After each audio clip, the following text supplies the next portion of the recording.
Hello, welcome to Staring Down the Storm, Autism Advocacy in America. I'm your host, Tabitha Ziegler.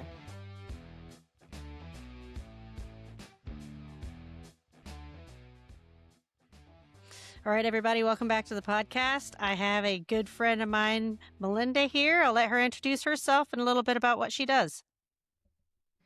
Hi, everybody. My name is Melinda Grisby. I am a social media content creator. I go by Brown Girl Pride on Instagram and TikTok.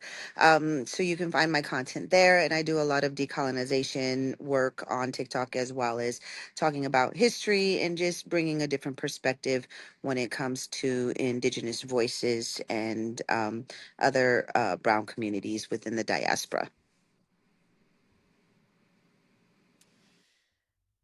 Well, there has been a lot of stuff going on lately, hasn't there?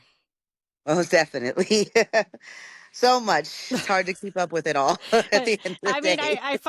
I find it really, timely probably after the Super Bowl that we're having this conversation.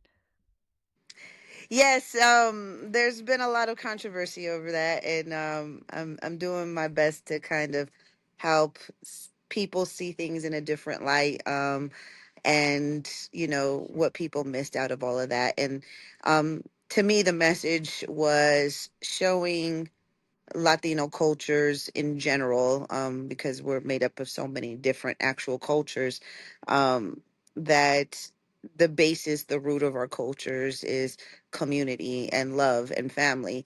And that's Mm-hmm. been the opposite of how we've been portrayed, in particularly the last couple of years. Right. So,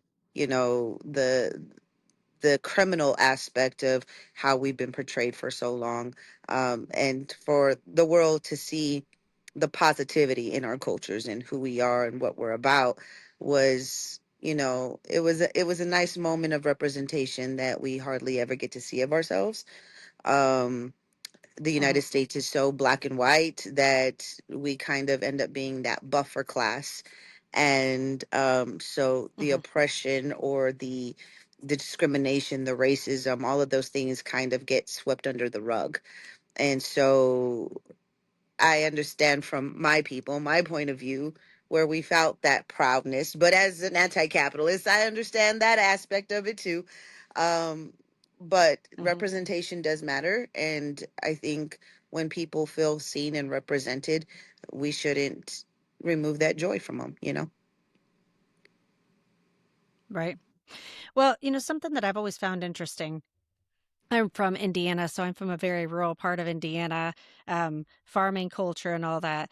And in these areas, we don't have a ton of anything really, but you almost always, in all of these small towns, have at least one Mexican restaurant or Hispanic restaurant. Hmm. And everybody loves them and everybody goes there.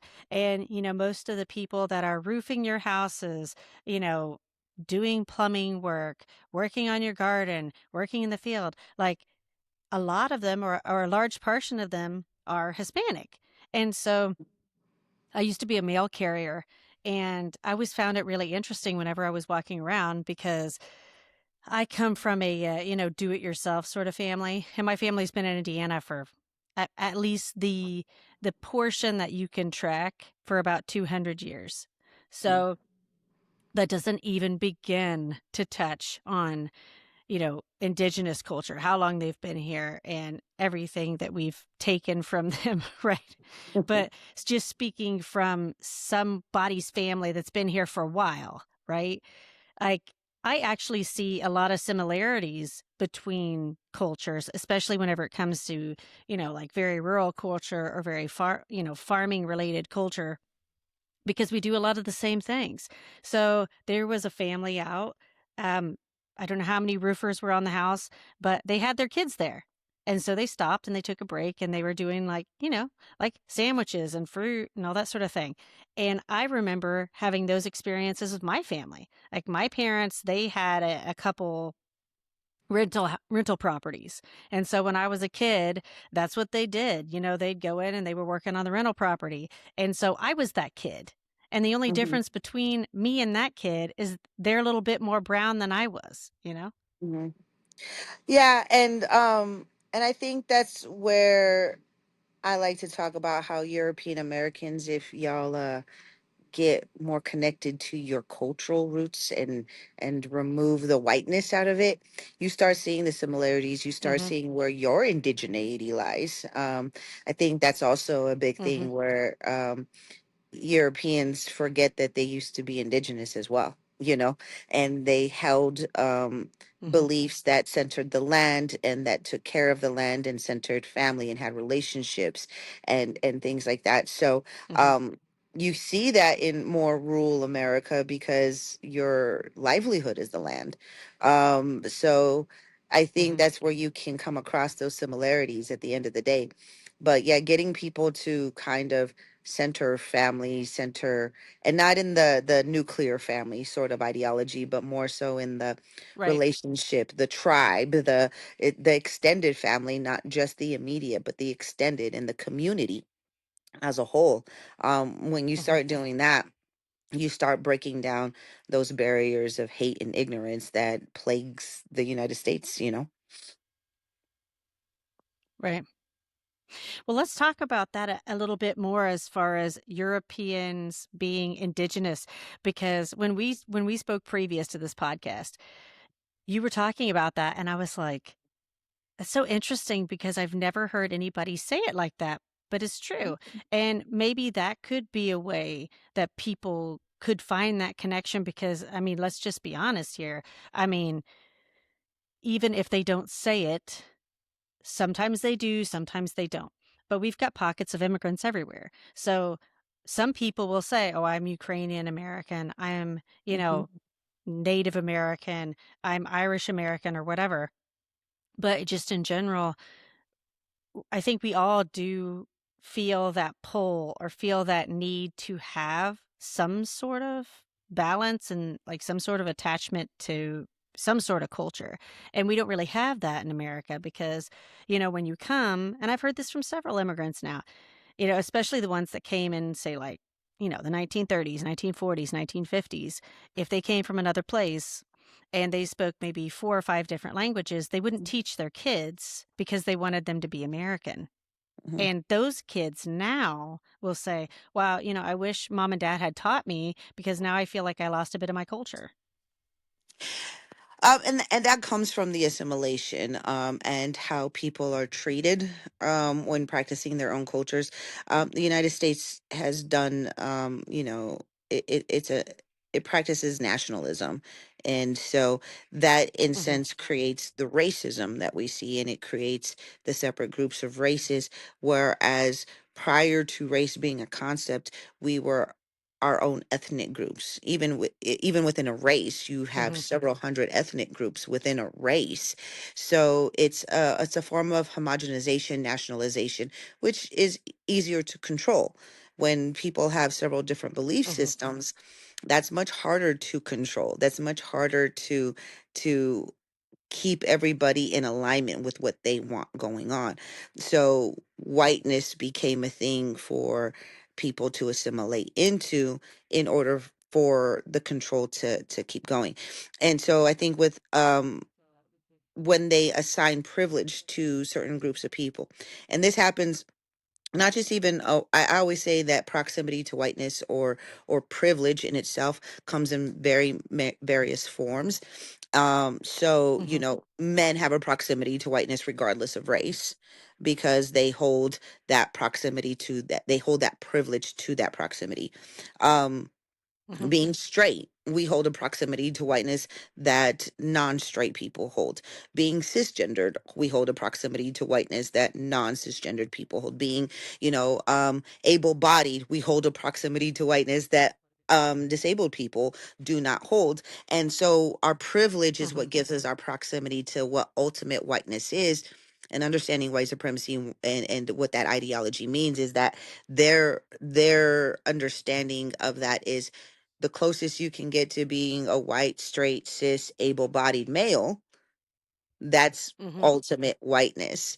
So when you Hmm. start understanding that, you start seeing where the privileges lie, you start seeing where the oppression happens, you start to then kind of recognize where the community is. And I come from a perspective, while I do speak on the racism that occurs, that racism doesn't just affect people of color, it affects white people Mm. too, just in a different way. And so when we can recognize those things and recognize those similarities, then we can see where we're all getting played and where the division is Mm-hmm. being purposefully manufactured, so that way we don't see what's actually happening, and we're too caught up in the cultural war, right? That is what it is, instead of Yeah. looking at what is actually happening with a government that's never actually cared about any of its citizens. So I Mm-hmm. think getting people to shift that perspective sometimes is a little bit more helpful when having these conversations, you know. Well, and I'd shared with you previously that I have 3 little kids with autism and I'm on the spectrum myself, and I'm also part of the LGBTQ plus community. So when I talk about my family, I often say like we're checking all the boxes, and the Mhm. only boxes we're not checking, as far as I know, but like many families, I would guesstimate that most likely the longer that your family was here, the more there's the likelihood of some sort of mixing, right? Because Africans were here for a long time. Like there was a very small percentage of, like European or white type people here originally. So, Mhm. these very first people that came that were like, right, this looks great. And I'd actually like to have all of it. Like, I don't want to share. I don't want like a Mhm. piece of the pie. I want the whole damn thing. And Mhm. I think when you start to kind of think about it like that and play it out like that, it's easier to see the commonalities because, yeah, at the end of the day, we've got more of a wealth versus poor situation, irregardless of what color you are, what gender you are, what sexual orientation you are. And once people start to see that difference, then they really start to check the boxes and they're like, right, okay, so all of us are having to work like 2 jobs, and all of us are struggling paying groceries, and all of us are struggling to pay our rent, and it just makes for me, I'll only speak for myself, right? But I think all those differences start to get smaller and smaller and smaller when you start to look at it like that. I think it's a, capitalism is a great tool to show where everybody holds oppression, right? So not just black and brown people, not just the LGBTQ community, not, everybody, white people hold have feel oppression under capitalism. So I think that is the commonality in it. Mhm. I think where we find commonality is in the class system, right? And where you have the elite and then all the rest of us. Mhm. Um, but I think sometimes that's where it stops for a Yeah. lot of people. And so then every other form of oppression kind of gets sidelined.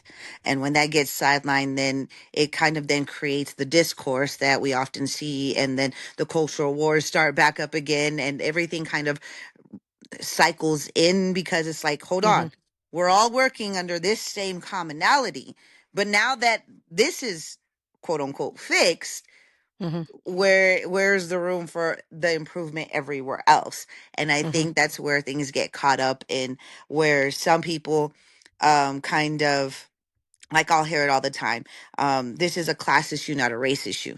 No, all of these issues are the issue. And it's Mhm. not just one issue, it's all of them. And Right. so that's where I feel the miscommunication comes in, because we all find commonality in that, but then those that don't have commonality in all the other forms of oppression and discrimination, they kind of just like, that's where the privilege comes in. They get to walk away once they feel less oppressed, versus stay in the fight to help with all the other fights that they're not familiar with, you know?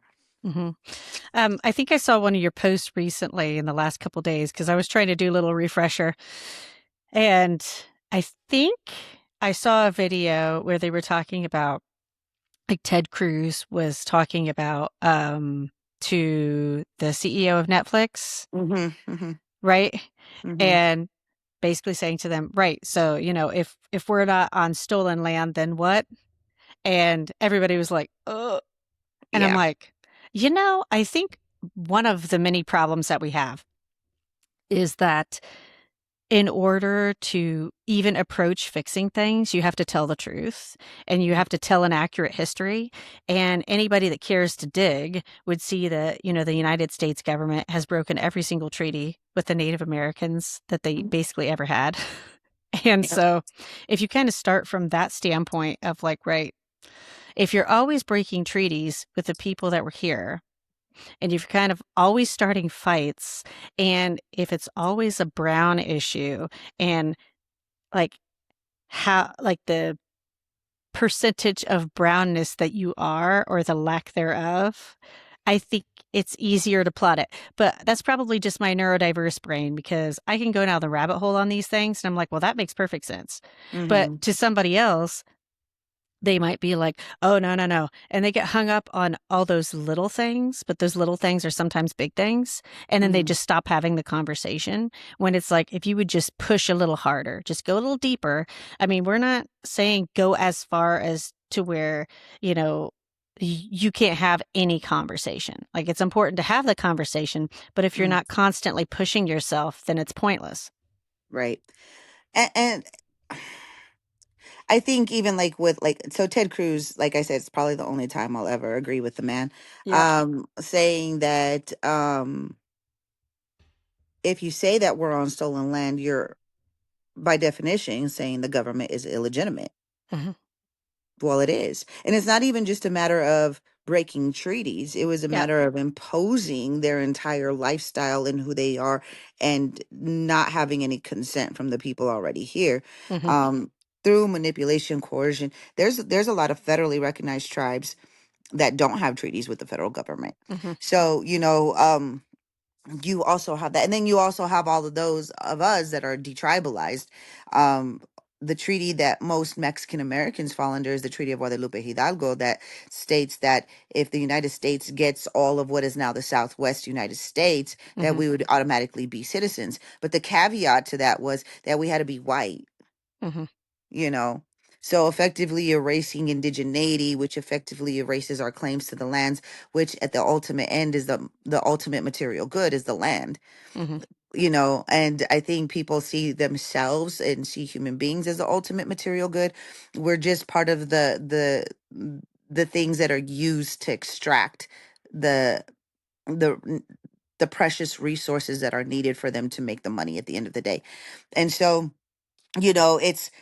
it's they know that they're illegitimate. They know they've always been illegitimate. But if that conversation gets put out to the public of like, hey, we're living under laws that aren't actually legal, Hmm. if you think about it, right? We're living under a constitution that's not actually legal by today's standards. Hmm. And so when we look at colonialism and how that worked, and what that did to indigenous people here, how can you claim to be the moral authority over the rest of the world? Hmm. How can you claim to be the world's police department while sitting here, and when the very foundation is illegitimate, the very foundation is a lie? Hmm. And so that would get more people upset and bring more commonality to people outside of just class or Hmm. other forms of repression, because now we're sitting here, we can all say we've been scammed. Hmm. We've all been lied to. It's, that's what that is. And so, but also, if you've ever been scammed, you feel embarrassed about that. Hmm. You don't want to really admit to being scammed or taken advantage of, or where you could have recognized the red flags. So Yeah. people kind of don't want to admit to that sometimes. But that's the problem. We have to admit that we've been scammed. We've got to admit that we've been lied to and we fell for it, Hmm. and through manipulation. And that doesn't make us stupid. It just means that they were good enough to manipulate us into believing it, and supporting it all these Hmm. years. And so once we stop supporting it, then what power do they actually have? And that's the thing, is getting people to no longer support the delusion anymore. Hmm. Well, and I know we spoke about this, so this is probably a good time to mention this, right? Like, I decided to run for U.S. Representative of the 8th District of Indiana because I was doing all this advocacy. My kids have autism, so they were, decreasing resources, all this sort of thing.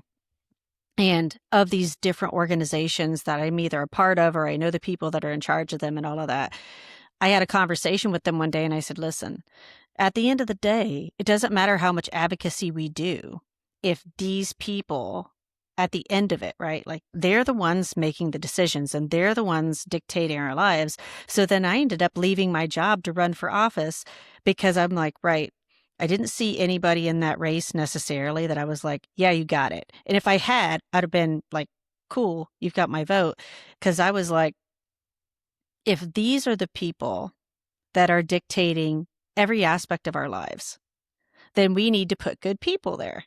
Now, I would have loved, I think it's great whenever I see Indigenous people running. I would have Mhm. loved for that to have happened in my district. I would have like immediately voted for them hands down because I feel like who knows the land better than the Indigenous people that were here first? Like they are obviously going to care. And so that's sort of the shorthand into how I got into that because I was like, right, I don't see anybody like that. My family's been here a long time. I was taught to, pay attention, take care of your neighbors, take care of the land because it takes care of you. Mhm. And I kind of feel like in the middle ground, when we don't have a lot of fabulous options, right? And it's not like we can convince people to do the right things. I'm just, like I said, I'm just speaking for myself. But that's how I personally came to that conclusion because I'm like, right, if these are the people that are controlling everything, then I need to put myself there. Like that is the ultimate advocacy for now until things Mhm. change. Yeah, and and I think I told you before, like nothing's going to switch overnight, and things Right. are going to take as the one of the most successful revolutions, slave revolts, was in Haiti, and Right. that was a 12-year fight.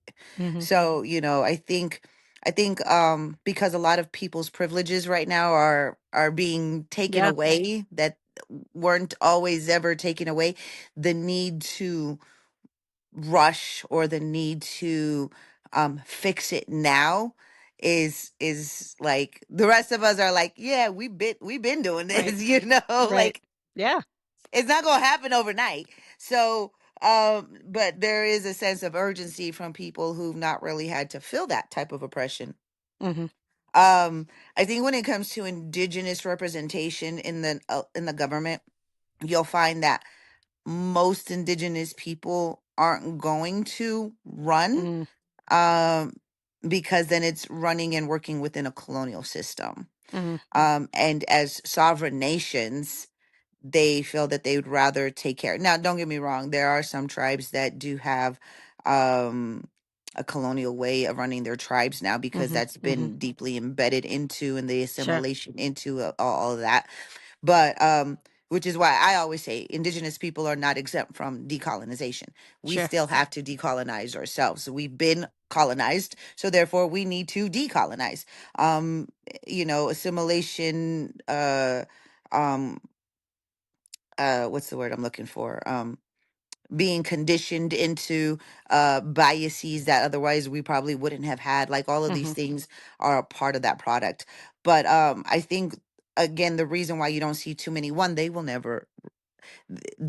allow an indigenous person to ever be at the top of that ticket. Mm-hmm. um because then that would mean it would be a very symbolic form of land back, Mm-hmm. which would mean dismantling what the United States is.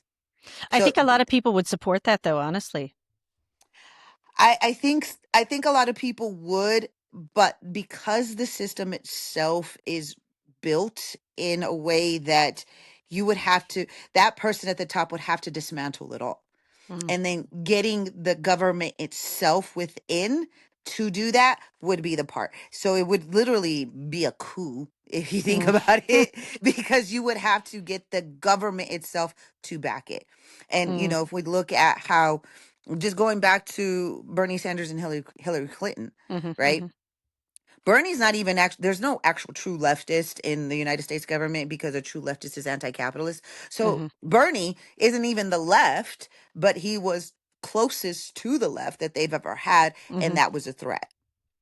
Oh, there were a And ton of people where I'm from that were I mean, I was a Bernie supporter because it mhm. seemed like, wow, this is someone that's telling the truth. I mean, we all know like not everything's perfect, but of the options that you have, he seemed like someone that was like speaking for the people.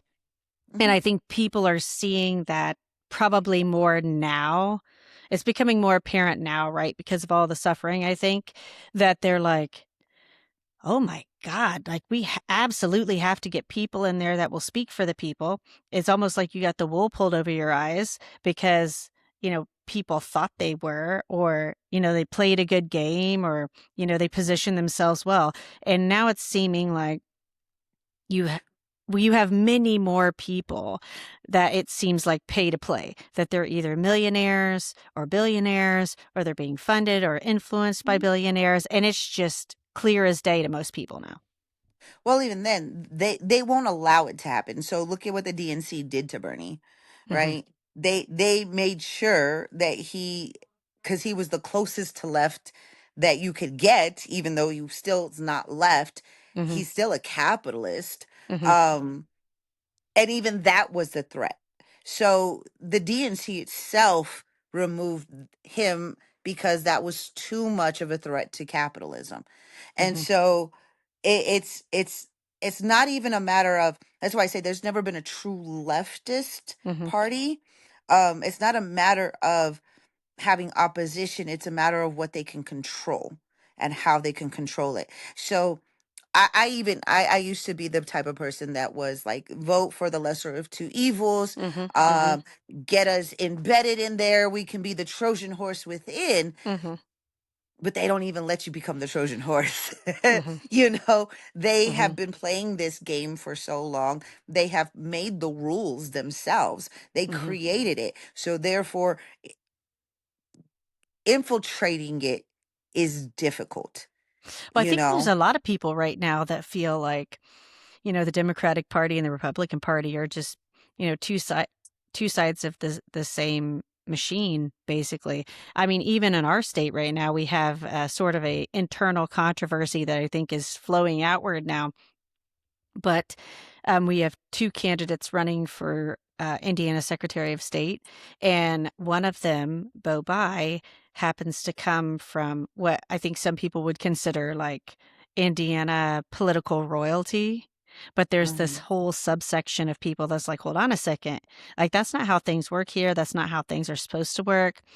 People have come through his campaign finances and donations, and they've found that Mark Rowan, who's attached to the Epstein files, Mhm. has given him $25,000. And then there's a good portion of us, whether you're running for office or you're just, a regular voter, they're like, pump the brakes for a second. Hold on. Like, everybody knows all that stuff with the Epstein files is horrible.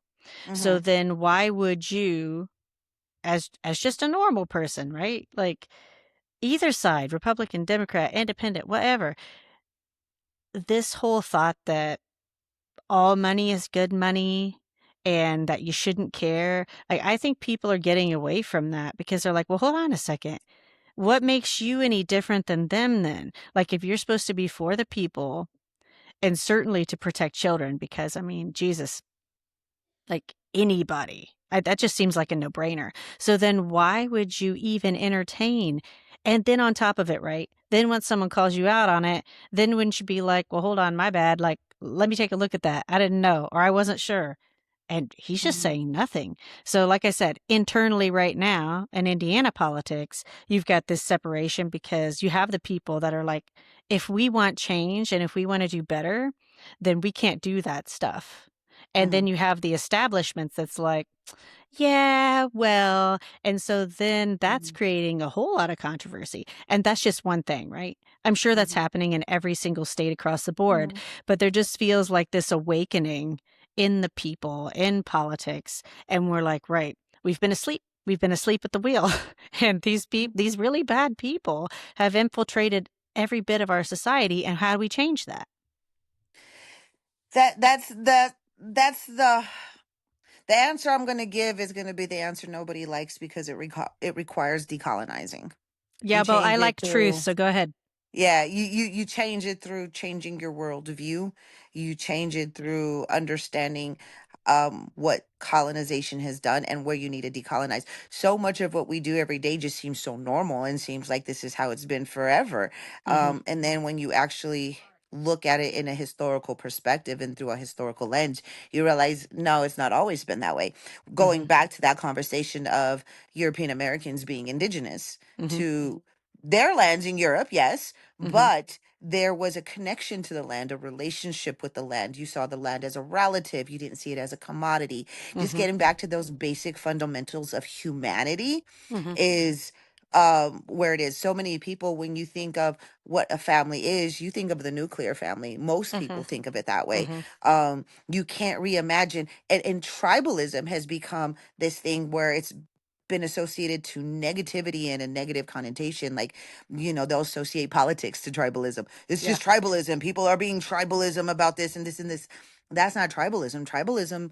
Actual tribalism, pre-colonialism, is Mhm. community, Mhm. right?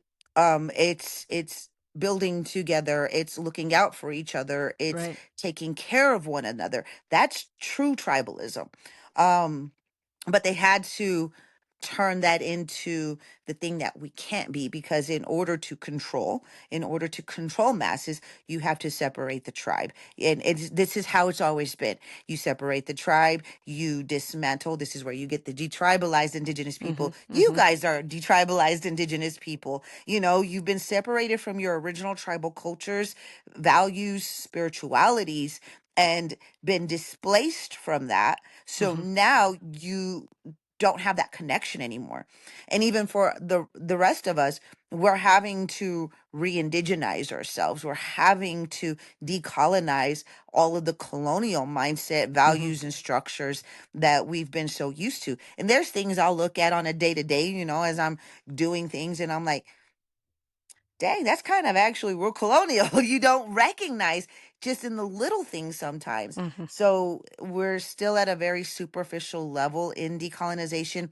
And decolonization is one, healing. It's synonymous with healing trauma, but Mhm. it's also two, um, it's deconditioning from a cultist mindset, Mhm. because that's what that is, right? And talk to any psychologist when they've had to help people in what we know as cults today, things that we've seen, Mhm. um uh where they've taken people out of like Scientology or whatnot, these Mhm. things like this, Yeah. and it's a constant deconditioning and reconditioning into back into what is quote unquote normal society. Mhm. So that is humanity as a whole right now, is deconditioning that cult like mentality that been assimilated into. And that's where decolonization comes into. That's where working on anti-racism comes into play. That's where working on being anti-misogynist and recognizing and deconstructing those things, is deconstructing ableism Mhm. and all of those things that come into play that we tend to not think about on, or we see on a superficial level, but not on a deeper level, because that's all we know. Mhm. If you know nothing else, it's really hard to imagine something else being. And then when you talk about how societies functions pre-colonialism, then it becomes idealistic to people. It Yeah. becomes mythology to people, and not a reality that was going on for thousands of years versus Mhm. the couple of hundred years we've been living in, you know? So that's kind of where it comes, is trying to educate people in those aspects and get them to see that point of view. Mhm.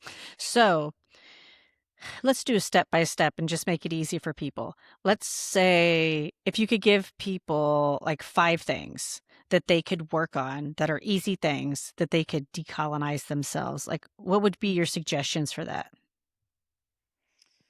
Um, We can make it really easy. Easy things. Because I know it's a really hard topic. That's why I'm not trying to make it like a hard topic easy. I'd say the first thing is to just sit down and listen. Okay. Active listening is a big thing. Um, a lot of things that like indigenous communities will do is um, they have they're the fire keeper. So the fire Mhm. keeper is the one that passes around the fire stick, and when whoever is holding it is the person who gets to speak, Mhm. and everybody else listens with intent actively with intent to hear where that person is coming from, and nobody interrupts. We're in a society where we have to interrupt. We have to stop things in their tracks and do that. So, and building patience, just kind of those simple little things, active listening, building patience, taking a step back and processing, um, reflecting on what you heard, not automatically having to have an opinion. Those simple things will get you to at least hear the perspective of people going through oppression or hearing other marginalized communities, and you'll start to hear the similarities in the Hmm. oppression. You'll start to see the similarities in where the harm is coming, and you're like, oh, you know what, that happened to us, in a similar way, not the exact way, but in a similar way, so I can have empathy now with you. Hmm.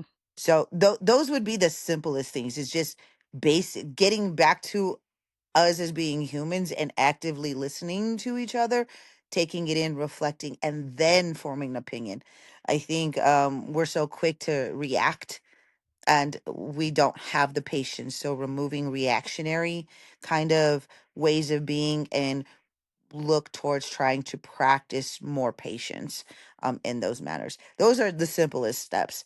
That those in itself is hard for people to do. I was going to say, here, like I said, I wasn't trying to make a hard thing easy, but it's worth at least trying to have the conversation with people. Yeah.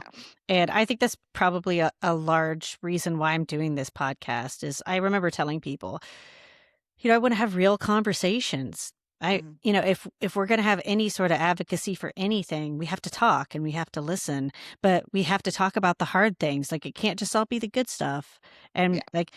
and obviously, yeah, joy is important. That's why I liked a couple of the recent posts that you put out because I was like, yeah, we do get caught up in this drudge of all of the insanity that's going on right now. And I think they're probably, I would like to think a good number, I hope I'm right, of people that look at some of this stuff, whether or not they're vocal or not, and would be like, oh my God, that is hideous. Like, that's the worst of us. And I think there's a lot of people too that they're in that segment where they're like, how do we fix it? And obviously, you can't fix something like that unless you listen and unless you have those conversations. And I think too, I would say stop trying to fix a system that's created that way. It's not Yeah. broken, so it can't be fixed. Um, Can you but repeat that for people? Because I think that's an important point to make. most definitely, you can't fix a system that's created that way. It's not broken. It's designed to work the way it's working. So when people call it broken or we need to fix it, you're not going to. Because it's not broken. It's working how it's supposed to work. And that's the denial factor in it, right? Like you've been fed this illusion of what democracy is supposed to be and what freedom is. And you Hmm. you even think you're free because you don't have shackles. Because when they talk about slavery, they're only talking about physical chattel slavery. They're not Hmm. talking about psychological and economic slavery where you're walking around free. Sure, you don't have shackles. You're not, subjected to stay in one area and can never leave and things like that. But so you're walking around like, oh yeah, I'm free. But are Hmm. you? Hmm. you know where where it again, it goes into that conditioning, the education, the conditioning. They purposefully teach you this thing and manipulate and assimilate you so that way you see it only in one way. You see it only in the way that they want you to see it. So then this is where the delusion creeps in and people get in denial and they don't want to recognize that democracy was never a thing here. It's always been fascist. It's just been fascist in a way that was acceptable and digestible. It was comfortability in oppression. They Hmm. they made oppression comfortable, and that's hard to accept because you're like, I'm not comfortable. I don't. Who would ever be comfortable being oppressed? Well, we see it every day with capitalism, the quick fix, right? It's convenience. That's what makes you comfortable. Oh, it's so much easier for me to do this, or it's so much easier for me to do that. And I know I'm giving to billionaires, but I'm telling you, it makes my life so much easier because they've also made it so that way you have to work your butt off. So when you do get something easy and convenient, you're more willing to accept it. Mhm. And when you're more willing to accept it, you get comfortable in that, and then that's where that comes into play. So Yeah. it's always a psychological game. It's always been a psychological game. They'll tell you straight to your face. Advertisement companies have admitted this for years. It's all psychology. Mhm. The way they advertise to you, the way that they put colors or objects or say certain things is all a psychological ploy to play into a person's psyche to get them to buy the product. Mhm. That is also used in politics, you know. I always found this interesting, and I don't know if I'm alone in this, but A, I was like, people shouldn't have to fear their government. That just seems unnatural, that you would be Mhm. afraid and that when things are happening that you have this fear factor. And I definitely think that fear impulse is heightened right now because of the torturous things that we're seeing every day. Mhm. Yet, we know our history, not all of it, and some people dig farther than others, right? But just the basics.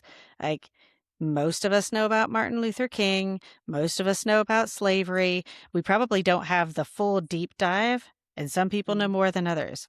But when you start to think like that, and you're like, huh, that's interesting. Or you start to have these billionaires come in and then, they'll be speaking before Congress or something like that. And then you find out, oh, not only do they own the healthcare system, the pharmacies, and all of this, and you're like, wait a minute, I wasn't aware. So I think Mhm. all of these things, the farther down the rabbit hole you get and the more connections you make, you're like, yeah, this is a scam. Like we've been Mhm. set up, we've been bamboozled. And, it goes all the way back to slavery. I just saw another content creator the other day speak about the fact that the original slave company was called the company Mhm. and, the majority of the slaves that they brought over to Barbados and all those places, maximum were about 15 years old, and they only lived until they were 25. Mhm. And I was like, oh my God. And I would consider myself a fairly educated person. And I am one of those that seeks knowledge, right? Mhm. Not everybody can read everything, right? But I would be someone that if someone suggested a book to me or something, I'm going to read it because I want to Mhm. know. Not everybody's like that. But anyway, I just feel like the more and more we learn, the more and more we have these conversations, like we have a duty to ourselves and our community, especially if we have kids, to go down the rabbit hole on these things, like to ask the questions, to be uncomfortable, to read the books, because there's so much that they're not telling you. Almost definitely. And I think I said it in one of my videos. I live in uncomfortability every day so that way my future generations can be comfortable.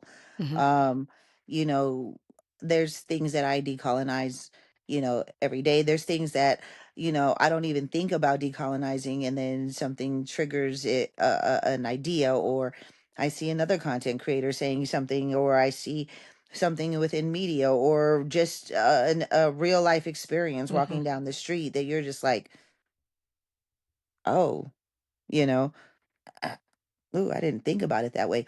And again, it comes just from a lack of listening, Hmm. people hearing each other out.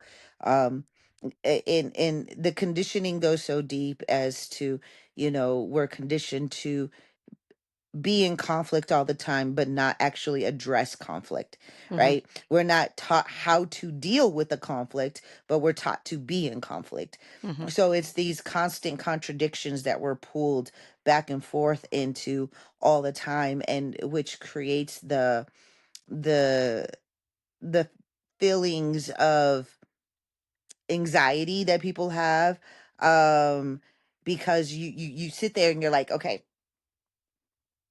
I don't want to participate in capitalism, but I have to participate in it because I still got bills to pay. Because if I Hmm. don't pay my bills, then I lose my house, and if I lose my house, then where am I going to live? Right. But so you're getting caught in this cycle of how do you deal with the contradictions ethically, um, and that's hard, and it's about finding balance in it.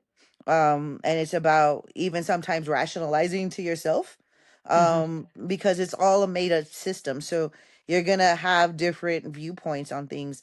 um there are some things where I've rationalized for myself and I'm like, yeah, and then I get a whole different perspective thrown at me and I'm like, oh, okay, maybe I need to not rationalize that the way I rationalized it for Yeah. myself. So it's a constant way of learning, but it makes it difficult for people to do it because of how we live to survive right now.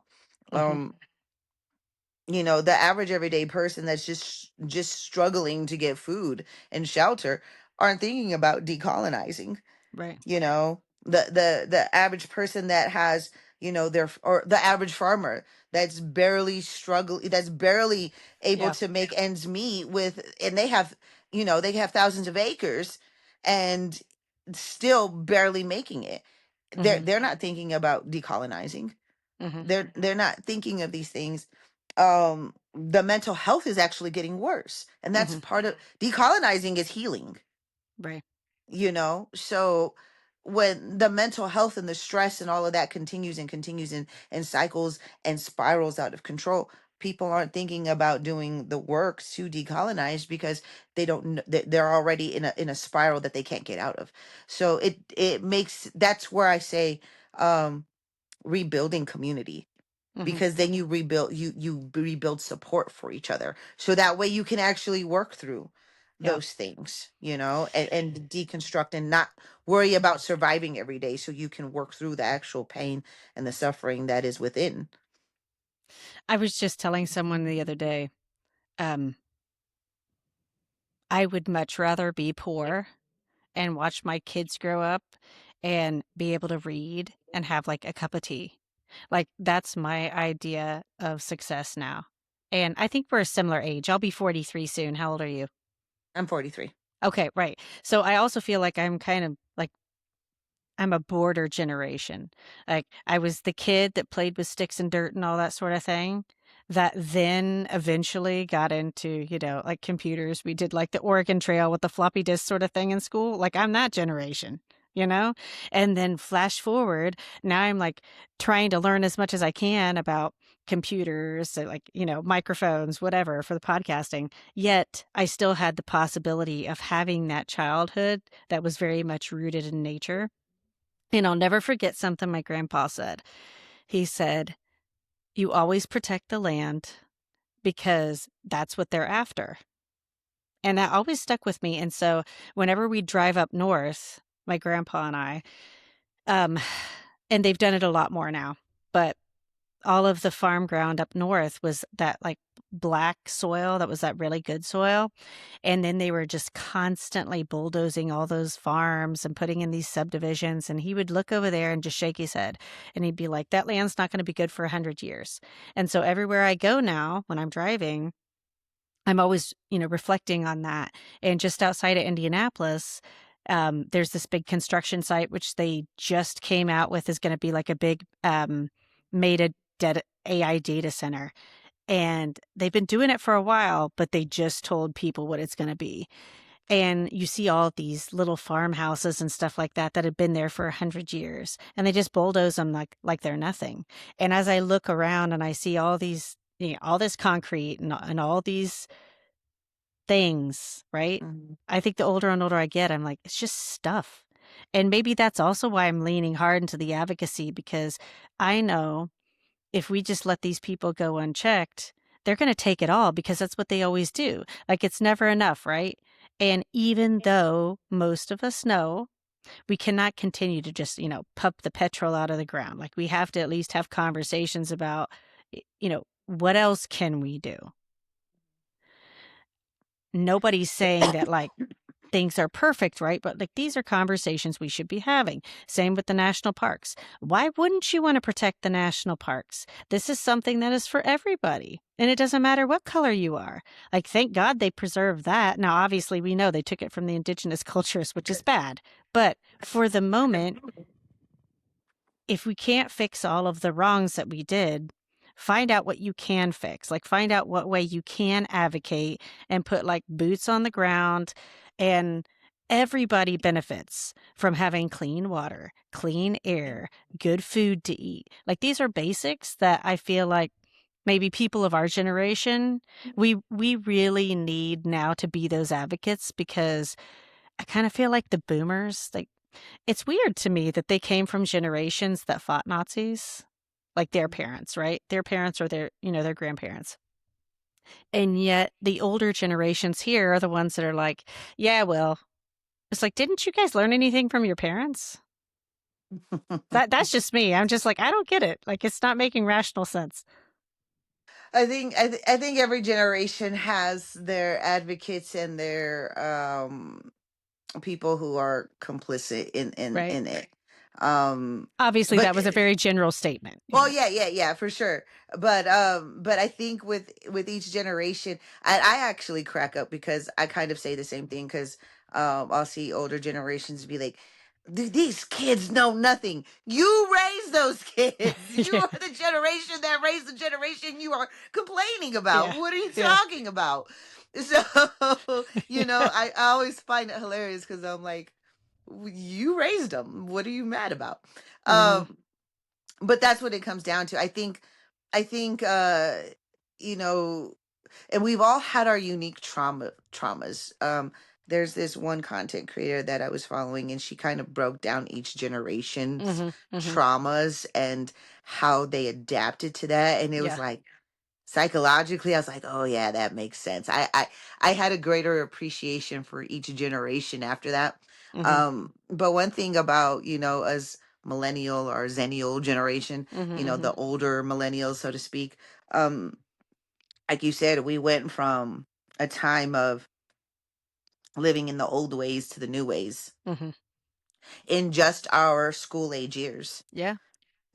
where other people were already adults when technology started coming in, or Mhm. Mhm. the newer generations came into the technology. Right. We had both worlds. Mhm. And my son likes to argue with me all the time because he likes to say it's not like the other people, the other generations didn't live in both worlds. I'm like, yeah, but it was a gradual thing Yeah, for it's not them the where same.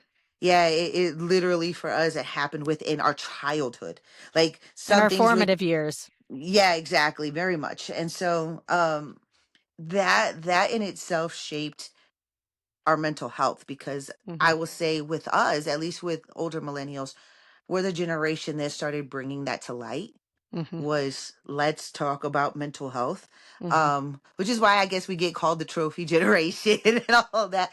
But it was Yeah. important, right? It was, Yeah. we were bringing to light breaking generational curses, breaking generational trauma, healing from that, bringing that to the light and to the service that hadn't been brought before in previous Mhm. generations. Mhm. And now the younger generations are actually taking mental health serious. Right. And so um I think every generation has its faults, and every generation's has its awakenings. Mhm. But when you see some of the older generation and they recognize what they saw during civil rights, or when they recognize when they saw, Hitler. I do hospice nursing, so Mhm. um, I we have a patient. He's 100 years old, fought in World War II. Oh, wow. I'd love to That's talk how. to him. Yeah, He should come on the podcast. was a POW. Okay. That's the generation that was World War II. Yeah. So if you think about it, it's the 50 to 60 to 70-year olds Mhm. that don't quite remember World War II Yep. so much, but they remember civil rights. Mhm. And so that's kind of where it's like, where we got to bring them back into, like, don't you remember what this was like then? Don't you remember? Like, I've seen like older brown people in that, from that Mhm. generation, that are like, oh, you got to get the illegals out. And I'm like, did you forget when you weren't allowed to sit in the same restaurant as, Mm. did you forget that part of your life? And so sometimes it's getting them to remember, or because they blocked it out, they've forgotten, and they Yeah. don't want to correlate the trauma anymore. So it's at the end of the day, all of it, 90% of what they do is psychological. The other 10% is the physical portion of it, of the enslavement. But 90% of the enslavement is psychological, and it's a constant play, a constant game, which is why psychology in itself, which I critique a lot, and I love psychology, but I critique it a lot because that was a major role in Yeah. how colonialism, racism, misogyny, all these things were used as tools to do what they how where they've gotten to us now, or gotten us where we're at now. um so getting people to see that part, that's the hard part, that's Mm-hmm. the difficult part, which is why decolonization is so hard, because it is psychological reconditioning.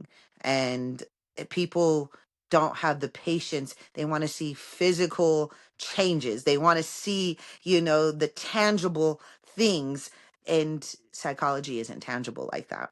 Mm-hmm. So it eventually becomes tangible, but it takes time to see that shift in worldview, or that shift in morality.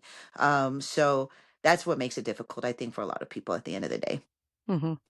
And something that I just find interesting. See, I'm never quite sure, like, on the language for this because everybody says something different. But I've had girlfriends and wives that have been of different races, ethnic backgrounds. That was never like a shtick for me. And so I've seen a lot of racism through experiences with them that I probably would not have seen, right? Like, I remember this one time, um, I was just walking around CVS. My girlfriend was waiting on her prescription and, just wasting time like you do because it normally takes a while to get your prescription. And I come back and she still hasn't been waited on. And I was like, "What's up?" And she had tears in her eyes. And I was like, "What's the matter?" And she couldn't speak about it. And so finally I was just like, "Did she not wait on you yet?"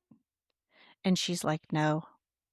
I said, "So you're Hmm. telling me she waited on every single person that came in here and you were just standing in line and she just kept calling them forward?" And she's like, "Yeah." I was like, "Oh no, this isn't going to happen." So then I walked straight up there. And of course, then she called me next. And I was Hmm. like, "Yeah, we have a problem. You need to call your manager." And she's like, "What problem?" I was like, "Listen, you're not going to play me." Like, this lady here, she's been waiting in line and you purposely were calling other people besides her. Like, don't you ever think of how that might make her feel? And she, Hmm. I was like, "Get your manager right now."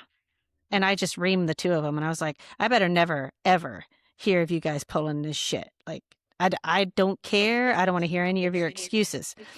And that was probably like 20 years ago. So that's not a long time ago.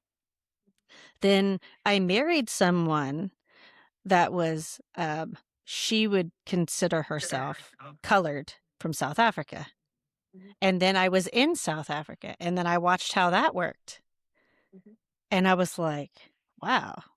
And I would tell her, people think that people in the US are racist whenever it comes to things like this. And then I come here and I'm like, whoa, which I'm not saying we do things perfect. That's not my point at all. But my point is rather, when you have experiences, when you travel, like when you actually open up your eyes to see how things are going in different communities, you catch all these gems that then you can take back home and be like, wow, either we're better or worse, or here's a new way that maybe we can approach this, or maybe we could have this conversation, or maybe that's wrong. And I've always been a big supporter of people just traveling in general, because I'm like, if you don't get outside of your zone, you're never going to open your mind. Hmm. And, if you're curious about Hispanic people, for example, right? You cannot go to an all-inclusive restaurant or all-inclusive resort or whatever in Cancun, for example. Like, that's not experiencing Mexican culture, right? Like, do a Right. little bit more work, Hmm. like maybe try and find like, Airbnb is a whole subset, right? But as an example, find something like that to where you can actually stay in a neighborhood and then ask them where they go to eat. I do that all the time. I'll be like, "What do you like?" Or every time I'm in any restaurant, I ask the waitress, like, "What do you like? What's your favorite?" I just think all those tiny little ways, like when you're talking about humanity, like that's how that's how we work on it. Like it's never perfect, but we got to work on it. And to your point, like with the resort style vacations, it keeps it very Americanized, so you're not out of your comfort zone, and so that way you don't experience other cultures. Mhm. And that's the purpose of resorts. It's not to make it more relaxing and this, that, and the third. It's literally to keep you separated from the actual culture Mhm. in which they are um on other people's lands Mhm. profiting off of, right? Mhm. So that's the purpose of it. And as you said, like even when I was stationed in Germany, we went to Paris for a weekend. Okay. Okay. We stayed in a hostel. Mhm. We didn't take the typical tourist and sign up for the typical tourist things. This is Paris. This is France. This is Europe, right? We Mhm. we were like, we still just walked around and we ran into this small artist square and saw Mhm. all these different artists, and they were sitting there drinking their tea and eating their biscuits and Mhm. enjoying the art and watching people paint and draw and having conversations. Yep. And that's what you don't get on a tourist thing, because it keeps you away from integrating with the actual people and the culture. you Mhm. you it's very sanitized, Right. right? And so, like, you can even find that going to Europe and Yeah. and connecting with people. And even I even say, and it's true, racism everywhere is going to be different, Sure. based on the structure in which it is. The racism I experienced in Europe, oddly enough, was very different from what I experienced here in the United Right. States. um and oddly enough, in a way better, because it Mhm. was this weird thing where Europeans don't like Americans, but they especially don't like white Americans, which is their own people. So they'll tolerate black and brown Americans, but they don't like black and brown immigrants from other countries. Right. So it's this weird, like, you're Yeah, like, they probably were like interested by you. Like cuz first there's the accent and they're like, "Ah, where are you from? Because you don't look like what I am expecting." yeah, it's That a sort of very thing. weird dynamic. Yeah. So it's like, you like me more than white Americans, but you treat your black and brown people over here very bad, but you're treating me good. It was a very weird thing, but it was still interesting, because when you came into those community aspects of Mhm. the cities or the cultures and where, or the countries that you're in, even within Europe, you see that there's so much more different Mhm. than what you would expect or know, or what Hollywood shows out, and things like that. So getting outside of the sanitized version of the tourist traps, Mhm. you then integrate with people and talk to people and have conversations, and that's what breaks down the hate. That's what breaks Right. down the misconceptions and the biases and the all of those things. So everything that they do literally keeps us separated and sanitized, so that way we don't engage in those kind of cultural exchanges. Mhm. And then when it does happen, it becomes appropriation in the level that they're doing it. When it Mhm. becomes a just walking around and naturally coming across people and having natural conversations, then you can see the humanity in it versus the commodity, so to speak. Mhm. Well, I don't know if I told you this, but I was a flight attendant for 17 years and I Mhm. was a French speaker, so I was back and forth to Europe all the time. So I spent a lot of time in Paris. And yeah, I know exactly what you're talking about. And I always found it Mhm. fascinating because, you know, speaking of colonization, right? Like the French colonized a large portion of Africa. And then these same people would then eventually make their way to France at some point, and they're French speaking, but they're black or they're North Mhm. African, which Mhm. is like, well, you're African, but you're whitish, Mhm. but they're still not crazy about that. Mhm. And you could put, it's so funny. It's very strange.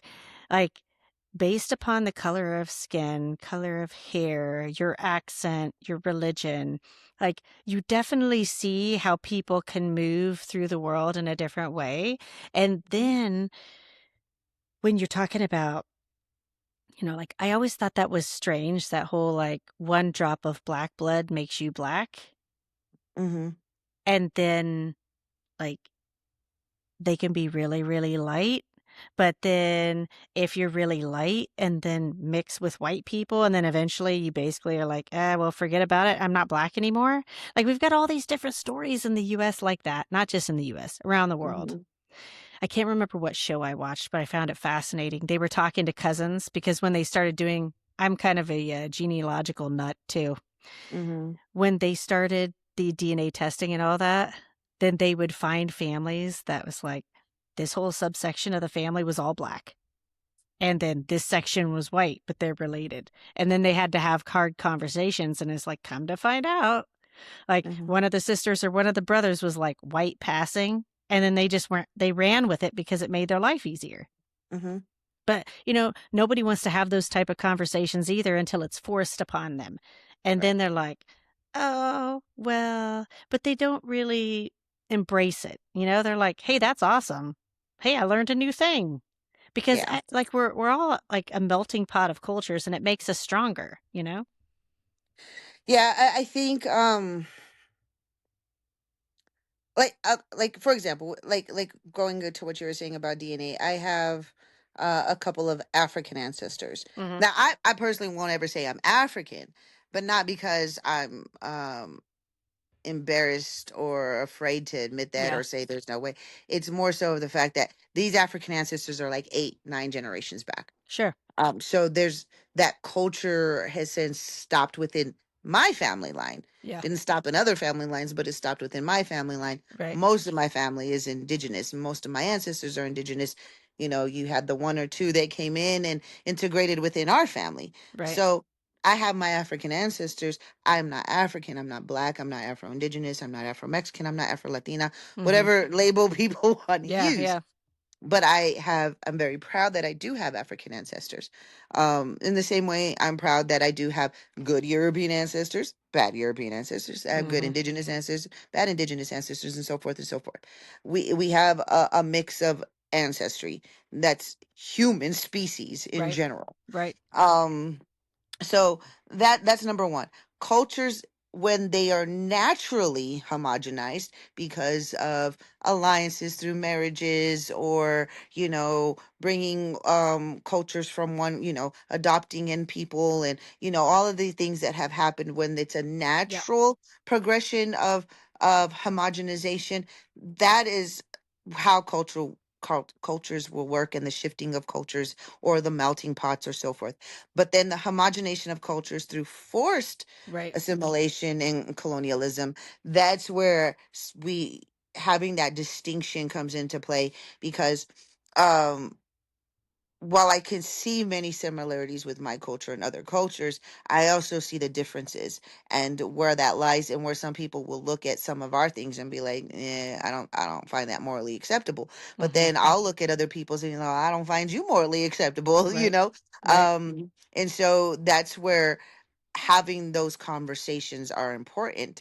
And then it helps eliminate, because when you understand where it comes from, then it helps, I wouldn't say eliminate, but decrease the amount of appropriation that happens as well, Mhm. amongst cultures, and it increases the cultural exchange. Chaco Canyon in New Mexico was a huge cultural hub. Pre-colonization, with some of the more ancient civilizations, and Mhm. so you had people coming from all over the Western Hemisphere, as far as the top of South America, from the west coast of Canada all the way as far east as the Mississippi, Mhm. and into the plains, coming down into New Mexico for cultural exchange, philosophy, ceremony, several different cultures from everywhere. And so they would take that exchange and apply it to where it fit best for them in their cultures, in their regions, and learn and grow from that. And that's what it should be like. But because so many people have lost so much of their culture, Mhm. that it becomes appropriation and a grasp to just grab onto anything. And as you say, doing genealogy is important, because then it helps you kind of decolonize your own identity, which Mm-hmm. is another thing that people don't ever think about. So, decolonizing your own identity, removing yourself from whiteness, seeing where that is, seeing where your ancestors are from, understanding what their history and their cultures, what their struggles, what their oppressions were like, Mm-hmm. that is what brings you closer back to humanity. Then understanding what their spiritual practices, how that tied to the land, how their governance tied to the land, how their culture and their languages tied to the land. Then you start feeling a sense of pride for Mm-hmm. those cultures that were once lost, and there's no need to appropriate others. I was just thinking about something there. And I've got little kids. This is probably why I'm thinking of it. But I remember seeing a Crayola crayon box that was like all the skin tones, which I thought was Mhm. really cool because I always thought it was crazy. Because even as a child, right, if you pick up the white crayon, you're like, nobody looks like that. Like, this isn't a thing. And I have, so of my children, I have one that I always tease and say he's my albino baby because he's the whitest of the three. But Mhm. like, even still, like, even in the like peaches, right? You've got this whole range of colors. And kids naturally, if they're working with that crayon box, they're going to gravitate to like looking at their skin and trying to pick the right color, or looking at somebody else's skin and trying to pick the right color, not because they care necessarily about the color, but because they want to make sure that the picture's right. Like if they're Mhm. drawing someone, you know? Mhm. And I just always thought that was kind of a cool thing for Crayola to do because I was like, yeah, like this, like whiteness, this isn't a thing. Like, Mhm. what's white? Like we're just Mhm. like different shades of some type of brown. And I think even in that, don't quote me for sure, but I've looked at those boxes and opened them before, and I'm almost positive that there is not a single white or a single black crayon Oh, in those not in those. boxes. I just mean in like, say Mm-mm. you're like No, I standard know, but 12 that's or whatever. important, right? Yeah. Because as you said, what's actual whiteness? Hmm. What's actual blackness is a little bit different because Yeah. of the colonial thing, but there's not a white crayon, there's not a black crayon, it's a spectrum of brown, Hmm. and that's humanity, that's who we are, the Hmm. spectrum of brown. There's not actually just brown people. We kind of put everybody who doesn't fit the stereotypical black and the stereotypical white, that we everything in the middle is brown, when in actuality even the stereotypical black person and even the stereotypical white person are still a version of brown. I tell Yeah. everybody scientifically, literally everybody has melanin. You have melanin, I have melanin. Hmm. um we just have two different types of melanin. Hmm. And so that melanin comes in the form of euro oh, I can't even think right now. um there's two different types of melanin, which gives you a more reddish, Hmm. pinkish, peachish Hmm. tone. The Hmm. yellows and the reddish comes in that, and then there's the more of the brownish tones, the darker brownish Yes. tones. So those different types of melanin is what creates that. But you still have melanin. Like Yeah. this, I kind of get mad at people when people say the melanin challenged. They're like, no, but they still got melanin. They just have a different kind of melanin than you do. Hmm. And which then perpetuates eugenics. And I'm a Yep. big, I will, doesn't matter who it is, I do get mad at, like, people of color when they start perpetuating eugenics. And I'm like, don't do that, because it defeats the purpose of fighting white supremacy. And you can't point the finger at white people when Hmm. you're going to repeat the eugenics of white supremacy. I hear people will say all the time, white people are just mad because they're afraid because they're going to disappear. White people are never going to disappear. It's part of evolutionary of skin tones, and we Hmm. have all of these different environments. White people are never going to disappear. It's just Hmm. the skin tone will always be. It's part of evolution. All of these skin tones will always be. It's evolution. That's how it works. They're never going to go away. But whiteness, as far as ideology, can go away. Yeah. And I think sometimes that is what scares people. But I think people look at it in the terms of phenotypes and physicality versus psychology. So it's like, I don't like to do the whole we're all one human race Sure. kind of ideology, because it sounds more like we're all I don't see color, kind of goes down that realm. Mm-hmm. But what I like to say is that we're a species, and we're a species that's diverse, and we're a species shaped by our environments. And like any other species that's spread throughout the world, they are also diverse within the species, but they are still a species, and they are still coming from the same evolutionary process of what they became and how they became. And so we're so used to seeing everything as race that even we call our own species a race, and it's Mm-hmm. not even a race. So that's how deeply conditioned I hear we're one human race. We all bleed red. Sure, but that's not what makes us human. Mm-hmm. That's what makes us a species, but that's not what makes us human. What makes us human is our cultures and our Mm-hmm. experiences, our emotions. That's what makes us human. The fact that we have a heart and two lungs and a brain and the way we're physically made up and how our DNA is and this and that, that's what makes us a species, but not Mm-hmm. human.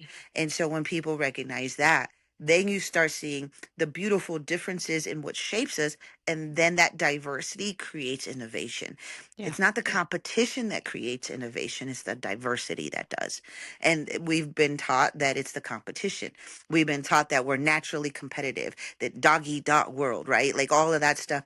In reality, early human beings, you go back 300,000 years, early hunter gatherer groups had to have community in order to Mm-hmm. survive. Without Mm-hmm. that community, they could not survive. If they were competing against each other, they would cease to exist. None of us would be here. We would cease to exist. Mm-hmm. So that kind of reimagining what that looked like for early human beings and how they actually had to live to survive and create the 8 billion of us we have now, Mm-hmm. right? Mm-hmm. So getting people to see those things and changing that perspective just a little bit, you know, I think helps.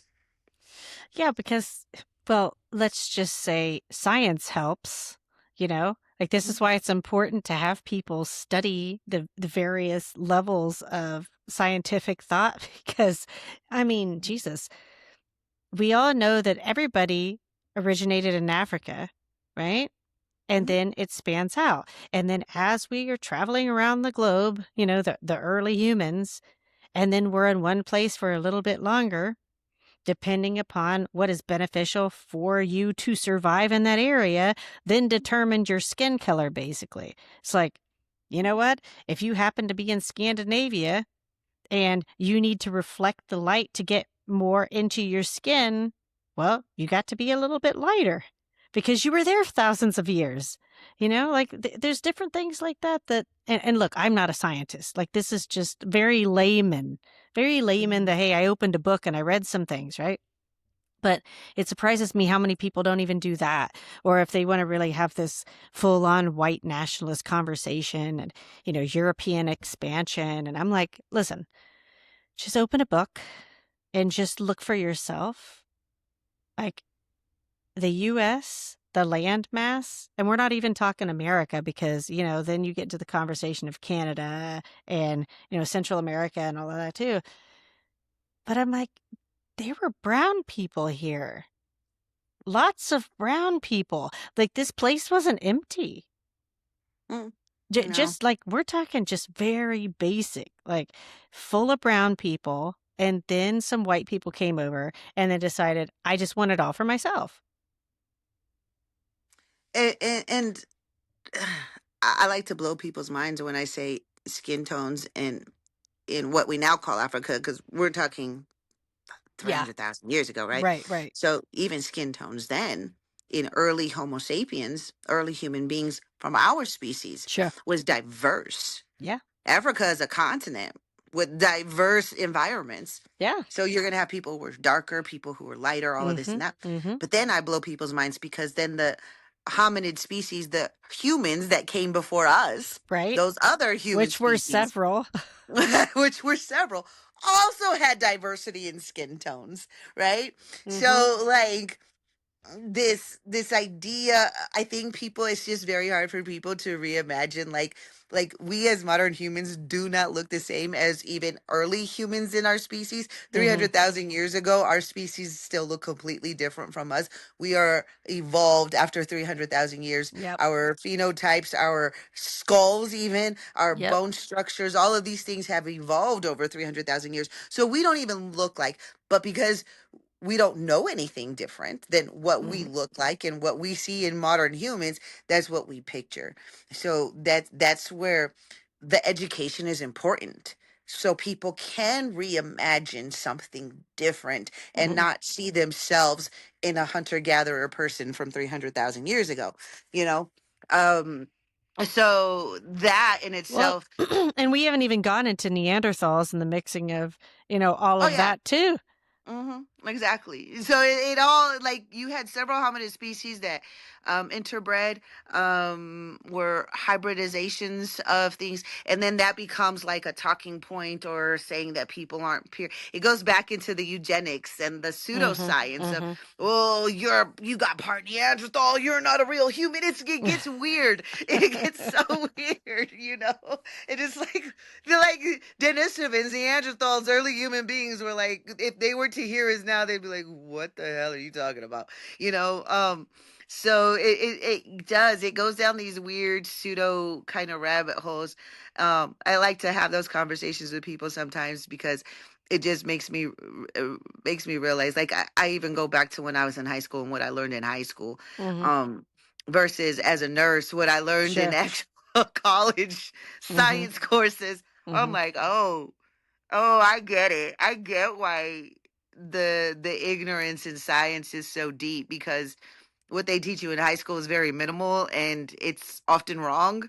Yeah. Um, and like even trying to teach people how genetics works or how it functions, people still have a very old school, very wrong way of thinking of how, you know, oh, if you're black and if you're white and you have a baby, their baby's going to be brown, and the more people mix, the more brown everybody gets, and you eliminate dark skinned people and you eliminate light skinned people because that's genetics and this is how that works. And it's like, and it's dominance and it's recessive. And I'm like, yeah, not at all how that works. Mm-mm. At all, not at all how that works. And so, you know, trying to get people to understand the actual, they taught science wrong completely in high Yep. school. Um, which is crazy because the science, the actual science was out there, but they still made sure that they taught it completely wrong. So that lack of understanding and then trying to re-educate people in that way can be difficult. Um, can be very difficult. Well, and that's why I have a Um, problem right now with what's going on with the education system, right? Because I'm like, look, mhm. I'm not saying it was perfect back then, but what I am saying is the direction you think you want to go now is very, very wrong. Because It's I'm like, dangerous. no. And even if you have, I mean, there's so many things I can say. And like I said, not even an expert, right? But when I hear things like JD Vance saying things like, oh yeah, the indigenous cultures ate their children and stuff. I'm like, are you fucking crazy? Like, are you really insane? Not to go into the fact that you have a brown wife and brown kids, dude. So, like, you need to go get a therapist. Like, I Hmm. don't understand you at all. And, like, then you have Ted Cruz. Like, his parents are from Cuba, right? I Yeah, think but so. his one side of his, he's Cuban and Irish, Okay. but his Cuban side is Spain. Gotcha. Yeah. But, That but that even, helps it make. That's why I say he's not one of ours. 'Cause yes. he's a European Latino. He's not an indigenous or an Right. African Latino. Right. But even just with that, right? It's so funny to me when it just seems like for so long now, things have had to be whitewashed to some degree because Mhm. this is the danger of where we are headed with white nationalism, right? Because even people like Ted Cruz, if you talk to like, a very, very extremist, they would be like, no, like send him back to Cuba or wherever. Because even he's not going to be white enough for them. Mm-mm. And he's white. But you see what I He's mean? white in every aspect of the word. His Yeah. his whole lineage is European. But you would But think, because they've coordinated Spanish and Spanish last names to brown people. That's where the correlation comes in, because they've made because that's the stereotype that's been pushed. So Mhm. when you Mhm. get white Latinos, people are like, "Oh, they're just white passing." No, they're not. They're literally European, but Mhm. because they don't speak English here, Mhm. they get a little bit of that. They feel it a little bit, which is how a lot of Spaniards, that once the border was created, they felt a little bit of that sting. So this is where the Hispanic term came in, and this is where Mhm. Mhm. the Juan Carlos's turned into John Charles. Yep. That's Mhm. where that came. White people assimilating to English Mhm. from their language of Mhm. Spanish, right? Mhm. So that's another kind of nuance aspect of that, where so then when people are like, uh, he's one of yours, he's Latino, he's not one of mine. Right, right. you know But even amongst the like white people, right? And this is where studying your history is important. You know, early on in this country, right? You had a lot of English people that they didn't like the Irish people. Mm-hmm. And, like they were just different waves of immigrants, right? That were white immigrants, but they were treating them like dirt and they weren't worth anything. So, like It's because they people were Catholic. Right, but people have forgotten things like that too. So you could Mhm. talk to someone now. I mean, let's just paint a table here. Like you could have an Irish person, an Italian person, an English person, and I don't know, pick another one. It doesn't matter. What do you think? Let's go French. French. Okay. And let's say all of their families have been here for like 150 years. They would all just be like, "Yeah, we're white. We're just American," Mm-hmm. because they've lost any bit of cultural heritage that they have, Mm-hmm. and they may not even know. Like some of these people that aren't interested in genealogy, they may Mm-hmm. not even know that, oh yeah, no, actually, like your grandpa's French. They'd be like, oh really? Yeah. Mm-hmm. And I just find that fascinating because I'm like, if you're really going to beat the gavel down about like supreme whiteness and all this bullshit, like, dude, like, if you're going to do it, at least make sure that when you make your argument, you can be like, well, I can trace my ancestry back, like, to the 10th generation to, Mm-hmm. the Highlands of Scotland. Okay. But then at least be able to acknowledge that, right? Like they left Scotland at this year, came here. Why did they leave Scotland? Probably religious oppression. Mm-hmm. Probably. Mm-hmm. Maybe they Mm-hmm. were poor. Maybe they were like, the fifth son of some duke that wasn't going to get anything. Like, at least acknowledge that like they left for a reason and came here. And then little by little, they're like, right, well, I'm not as bad as so and so. I've Mm-hmm. elevated myself to a certain level to where it's like, and I don't know. It's just a whole thing, but people don't ever have those conversations because it's like they forget and they're like, "But I'm good now. Like my kids are good now." And that's those people's problem over there. But, Mm-hmm. 100 years ago, 50 years ago, like that was your family's problem. Mm-hmm. Is it? And that's the purpose of creating privilege. And I always say, I tell people, racial caste systems are interchangeable. It's white supremacy against everybody else. That's a racial caste system. They will interchange all the other groups of people when it benefits them. So going back to like um Irish Catholics, right? Mhm. Mhm. They had the skin tone, but Right. they were Catholic, Mhm. right? So that they're below. They're not Mhm. a real form of Christianity, Mhm. you Mhm. know. They weren't purists. They weren't the Puritans. That's not what they were. They were Mhm. Catholics. So they were discriminated until now. You have people who are like, oh, we're getting outnumbered. So what do we find? What can we find in common here? Mhm. We can. Well, what's an easy way to spot commonality? Physical features, Mhm. right?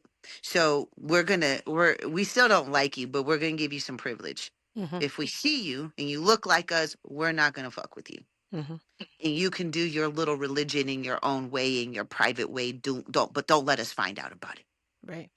That's how they give the privilege, and Mhm. that's what they do. And then bleeds into communities of color. Well, you could pass. You look a little bit like us, a little bit more than the other ones. You're not as black as them.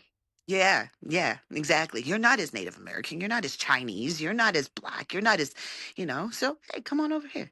And Hmm. then, oh, well, see, you don't speak their language. You speak English. Come on this way. Hmm. We still don't like you, but at least I can understand you when you talk. Yeah. You see what I'm saying? So Yeah. there's always something where they're going to give privilege in a way that makes you feel just comfortable enough to accept it, but not comfortable enough to be like, it's like Hmm. Hmm. it's one of those things. But when you accept the privilege, then you either got to utilize that to help other peoples who don't have the same privilege as you. But that's what they do, and that's how they keep the power and keep the control that they have. So they create all these different kind of hierarchies within each other, and then they create the illusion of that it's a strict top down hierarchy, and now white people are here and brown people are in the middle and black people are at the bottom, Hmm. Hmm. and then it erases all the oppression in everybody else that everybody is having, Right. including white people. um and and I do get hard on certain white folks sometimes, but when I have conversations with people who are willing to be Hmm. open and listening, it's like, here's where I can talk to you and let you know, like, hey, you still have oppression that you're living under. It's not the same as my oppression, but my oppression isn't the same as that of a black person's Hmm. oppression, Hmm. even though we're people of color, right? My oppression as a woman, as a cisgendered woman, is not going to be the same oppression as that of a trans woman. Right. My oppression, of being a straight woman is not going to be the same as that of being a lesbian woman. Right. We're going to have different kinds of oppressions, even though we have similarities as well. Hmm. Hmm. So that's where you start finding the nuance and start having the conversations, and where we can be like, you know, I get you. I got empathy with you. You Hmm. know, Hmm. so that's Well, important. yeah, absolutely. And I'm seeing that examples of that a lot more in the disabled communities conversations lately, because speaking of eugenics, Indiana was like, there's something with this state and just rushing to be first. you know like, I think we were the first state to have a eugenics law in the books in 1907. We've got a Right. bad history with institutionalization. And I think it was 1997 there was this big controversy, and from that it became a national issue. We ended up closing all of the institutions in Indiana, and then Mhm. they came up with a better way to do things, to give more rights to the families for caretaking purposes, and it ended up being cheaper. Well, Mhm. now we're cutting ABA services. We're cutting like home health care nurse, like, which generally sometimes are the parent of someone that needs extra care. We're Mhm. cutting those services in half. You already had a long list for services anyway. People from this area, many of these areas, especially rural, they're very poor, or like middle class doesn't even really exist anymore. So, it's just Mhm. a different level of poor. But, Mhm. you know, they're waiting a long time to get services, and now those services are being cut. Everybody's being asked, like, cinch the belt and it'll be better. There's not enough money to go around right now. But meanwhile, like, the least of these are suffering. Well, my kids fall in that realm. So early on, which is a large reason why I started this podcast, all my spidey senses were going off. And I'm like, I don't feel Mhm. good about this. And then boom, here comes RFK with all his autism nonsense. And I'm like, nope, not good. And so now we're in this position, not just, in my state, but nationally, where, you know, we're starting to have that conversation of opening up institutions again. And I know just how dark that can get, because they never just do it for the criminally insane. These places are not nice places. They never have enough staff. They mistreat people. There's always abuse. Nobody's learning. And they're just pumping these people full of medication. And it's expensive. So it's like, when you're talking about community, right? Like, way back before we started all this type of nonsense, if you had a disabled person in your family, they were still part of your family. They were part of the community. You found ways for them to integrate and, be useful or whatever. And so I am now, I would say I graduated from advocacy to activism. Mm-hmm. And I think it was natural because I'm like, Mm-hmm. those are my kids. That's me. If they're going to start trucking anybody off to, a work farm for neurodiverse people, like they're coming after my family. And Right. people in the community are afraid. They're afraid. They're starting to have these conversations. I mean, I can't even tell you how many conversations I've had with people recently where they're trying to make plans for their children because they're like, God forbid something happened to me. And then now we don't have as many services, especially the single moms, which there's a large portion of caretakers of autistic children that are single moms. And it's basically because the partner can't hack it and then they just leave. Mm-hmm. So these people are already maxed out, right? Yeah. And I'm just like, we're seeing all of this discrimination just pumping around us. And it's like, to what end? You know? And for me, it's really easy to see the commonalities and like, why would you treat people that way? Like, I don't want to be treated that way. Why would you treat them that way? Because they speak a different language, because they came to this country and they're trying to make a better life. Like Mm-hmm. the rage that I feel on a daily basis, I, it's hard for me because I'm just like, what the fuck are we doing in general? Manufactured hate is dangerous, It's crazy. and that's the thing, and that's why they manufacture it. you know that's why they create the, like, and part of it is, again, comes to education and indoctrination and assimilation. You remove critical thinking skills from children at Mm-hmm. an early age. They don't have critical thinking skills as adults, Right. and then it's just much easier for them. And then, I mean, even look at what the No Child Left Behind Act did. Instead of having children learn how to critically think through test questions and Mm-hmm. answer Mm-hmm. test questions, now it's memorize facts and then read a question and do multiple choice and Regurgitate. pick the regurgitate it. So that conditions your brain to regurgitate things that you deem as fact. So when you watch the news, you associate it to fact, you regurgitate it, and then the talking points go and go and go. And Mm-hmm. so then it creates a visceral reaction to people. Um, and it's I mean, I'll keep saying it. You go back through and it's always through the psychology of it. Mm-hmm. Um, and until we get people um to ethically, I like to call it like ethical manipulation, Mm-hmm. until we Mm-hmm. can ethically recondition people, and get people at that level. But that comes with creating education systems that do kind of highlight back to centering land and creating relationships and not having these strict rigid forms of education, Mm-hmm. because then it removes those critical, they tell you that having an education is if you study these subjects, and then that's what makes you intelligent, if you can pass these tests. So, but I mean, some of the most intelligent people I've met in the world have never touched foot in a school system. Mm-hmm. They may not know, Einstein's Mm-hmm. theories, but they will turn around and create a whole drawbridge across a canyon, Mm-hmm. and with Mm-hmm. rope. You Right. know what I Yeah. mean? You're like, oh wow. So Yeah. and that's another thing, is what we measure intelligence on, and how we measure it, and what we make the standards about. So our education is just horrifically horrible, and that's the way that we eventually start changing minds. Yeah. I think so many people are trying to change the minds of your adults and your older folks, that I'm not going to say it's a waste of time.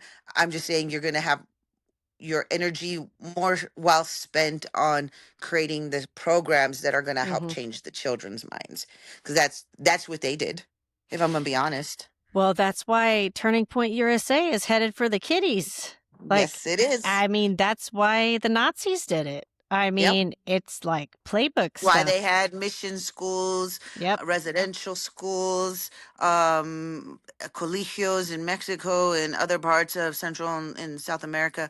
Mhm. Um, there was, I can't remember the name of the friar, and I'm just going to kind of paraphrase, but basically said, um, you once you teach the children, then the children become the teachers and the preachers. Mhm. They're the Mhm. ones who start doing the work and the colonization and the assimilation for you. You don't have to, you can step back, Mhm. because once you teach the kids how to do it, then they just regurgitate everything Yeah. and keep perpetuating it. And so this has been a strategy of dealing with the of using children for millennia. Mhm. Mhm. That's always been the strategy, is you target the children. This is why I say, when we talk about the most oppressed of the oppressed, the ones who are always the most oppressed are the children, because Yeah. the children are targeted, they're easily manipulated, their brains are malleable, Mhm. and so Mhm. it's much easier to get them to think in the way you want them to think, versus adults. Adults are a little bit more, we've had experience, we lived life a little bit, it's harder to get us to change our minds. Mhm. So the thinking that people have doesn't come from, this is what they think now as adults. A lot of it stems from just literal conditioning as children, as they've grown. And then it's intensified based off of the people that they're listening to and surrounding themselves around. Mhm. Well, I've always found this interesting too. I have been told that apparently the men in my family are a lot different than some other men. I was just having this conversation the other day because I was like, it wouldn't be a manly thing in my family to not change a diaper. Like, these are your kids too. Like, Mhm, if, a little kid, this was a recent thing with my kids because they were sick, right? But mhm, whether it's puking, whether it's coming out the other end or whatever, nobody loves it. But it was always like a shared activity. It was whichever adult is near the kid. Like, oh, grab mhm, a bucket, grab a diaper, whatever. And apparently that is unique. And I wasn't aware of that. So, like the guys that I was around that then I had respect for, for all of their faults, right? Because we all have faults. But apparently my experience was very different than some people my age. And then I thought mhm, that was the standard.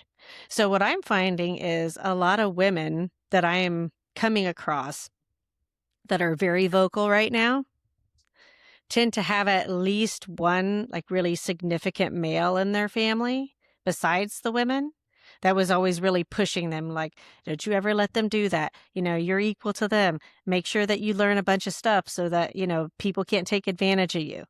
mhm, And so I'm kinda seeing these threads along the way in these advocates and activists. They either have, like, a ton of really impressive women around them, or they have women and, like, a few men. Or maybe they just have, like, that one really awesome male role model that was like, "Don't you dare let them treat you that way." mhm. Did you have anybody Yeah. like that in your family? Uh, both my, I was the only granddaughter, Me too. and On I was one the side, at oldest. least. Yeah, and I was the oldest. So both my grandfather and my father. So my mom's dad, my father didn't know his biological Mhm, father, mhm, but my parents were teen parents. So my grandpa pretty much raised my father. mhm, Ironically, um, but both my grandfather and my father always told me, you never should need a man. You mhm, should only want one. mhm, And so, being that I was the only girl, and I don't know if this was part of the influence in why they were that way, um, I did all the stuff the boys did. me too. And the boys did all the stuff that was traditional women's roles. My dad and my grandpa cooked. They both cleaned. Mhm, They fixed the cars. They fixed the house. They did the yard work. But also, so did my mother and my grandmother. yeah, yeah, We all, so our family functioned as a community. So if we were out there doing the yard work, my mom was pulling weeds, I'm mowing the lawn, my mhm, dad's cutting down a tree, and my brothers are doing what. So there was always a role for everybody to play. We functioned as a community, and there was no male role or female role for us mhm, in my mhm, family. um And so that kind of led me down my path of where I viewed myself as a woman, and how I viewed myself, and where I never allowed men to take advantage of me in that way. Yeah.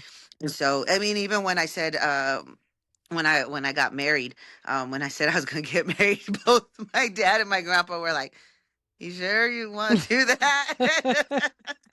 Well, I'll tell Like, you a funny story. You'll probably find this humorous. So I actually told my grandpa first that I was gay. He was the very first person I told. mhm, And so I was a little nervous because I really loved this man, had a lot of respect for him. And so I was like, oh, like I'm really nervous to tell him and all that. So I tell him, and he's like, and I was like, what do you mean, and? Like, you're always like building up this whole thing to tell you. I thought you were going to be upset. And he's like, no. He said, I will tell you this, though. Like, any girl that's underneath her car, like changing the oil in her car, like waving her boyfriends in the house, isn't that concerned. And none of the guys you dated were worth a shit anyway. And I was like, okay. And then I told my brother after that, and my brother was like high fiving me, being like, cool, I always wanted a brother. So like I came from that kind of family. But here you have all this anxiety. And I'm not saying it always went like that, right? But right. I think my family has always maybe been a bit more unique. And I never knew that. Like I just always thought, hey, everybody kind of functions this way. Like there's stuff that needs to be done. You don't necessarily have like, man's work or women's work or whatever. We grew up on a farm. So you know, when I was small, I remember I had memories of my granddad like driving the tractor and we had the big cart behind and we're having to pick these rocks up and put it in the cart, before we go Mhm. and farm that season. So, anyway, I just find it so fascinating how I think we are all of us a little bit more alike than we are different. And the Mhm. more and more I have these conversations, it just seems really clear to me. And I'm sure that's why I have these conversations. I just think it's super important. Yeah, yeah, and they are, and you do end up building more empathy for other people. You do end up seeing that, sometimes you do see you're not the only one. And Right. then other times you realize that, you're like, well, maybe it's not as common. But Mhm. they're important conversations, and it allows for understanding. It allows for not companionship, but empathy. But it does allow for companionship later on down the road when you can actually, sit down and have conversations, and not come from a place of pain or disdain, but come from a place of understanding and empathy. And that's where we need to get as humanity in general. That's going to be a long road, though. Yeah.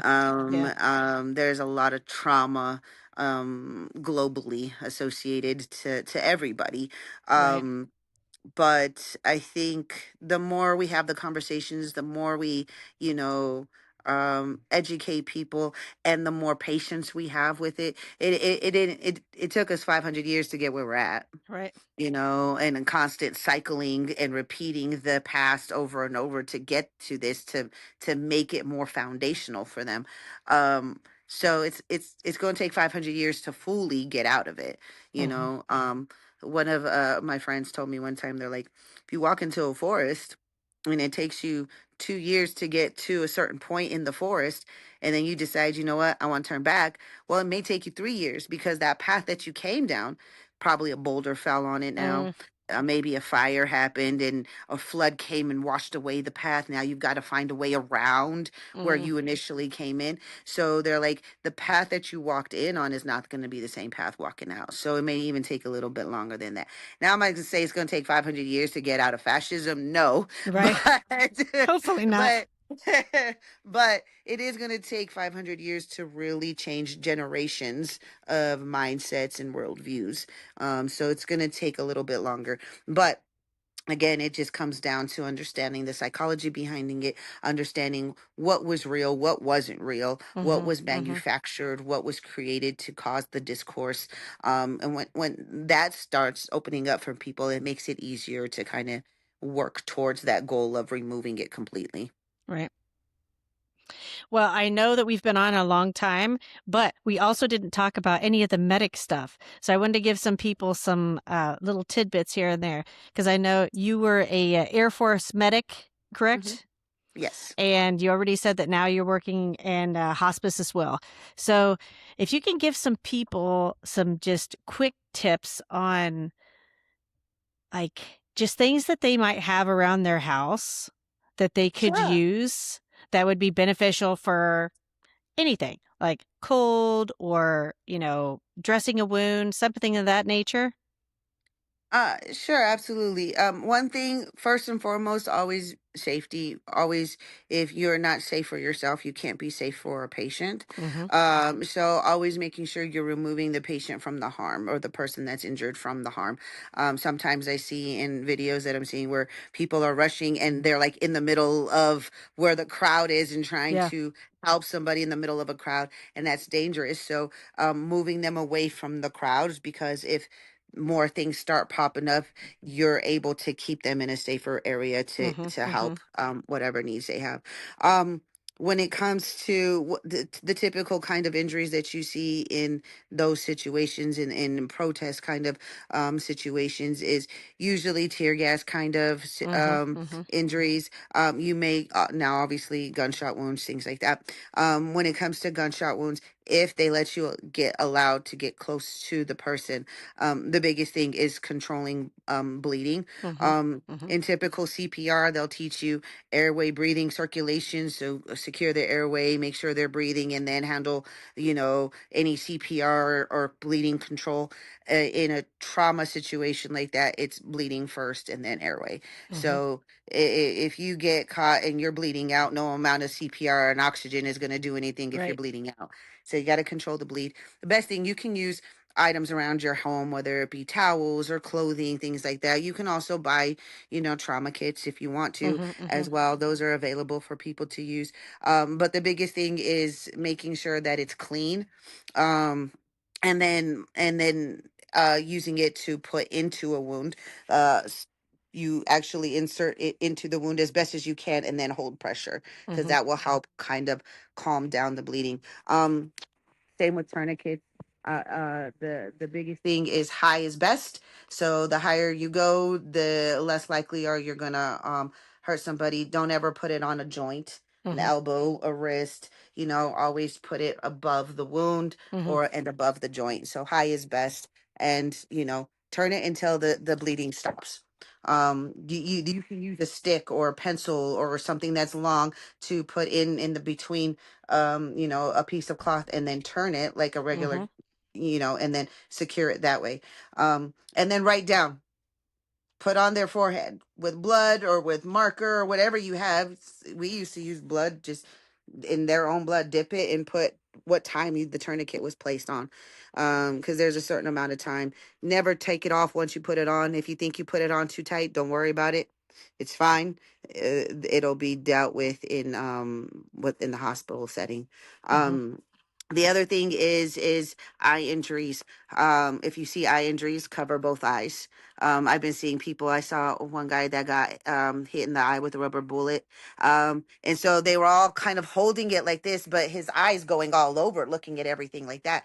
Your eyes move simultaneously with each other. Okay. So if you're covering the injured eye and this eye is going all over the place, if you cover your eye, you'll notice that your injured eye is moving, causing more trauma. Mm-hmm. So Mm-hmm. if you have somebody that has an eye injury, cover both eyes. It helps keep their eyes from moving everywhere. That's a really good thing. If you Mm-hmm. see objects sticking out of people, never pull them out.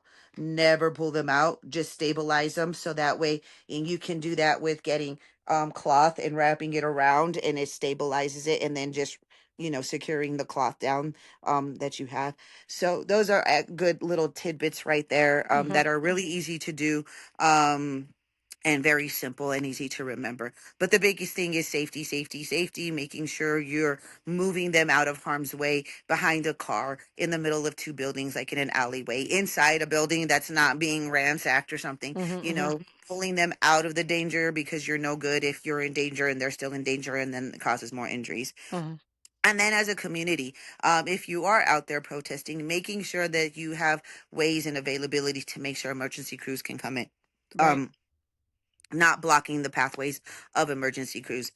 You can block whatever you want when it comes to the police and ICE, but when it comes to medics coming in to help, whether it be the fire department or ambulances, make sure that the roads get cleared and they are able to access the patient, because there's Mm-hmm. no point in them not being able to access the patient if you're blocking them off. Right. So those are just simple little things. And of course, when it comes to tear gas, I always suggest trying to wear a mask if you can, trying to wear goggles if you can, to keep it from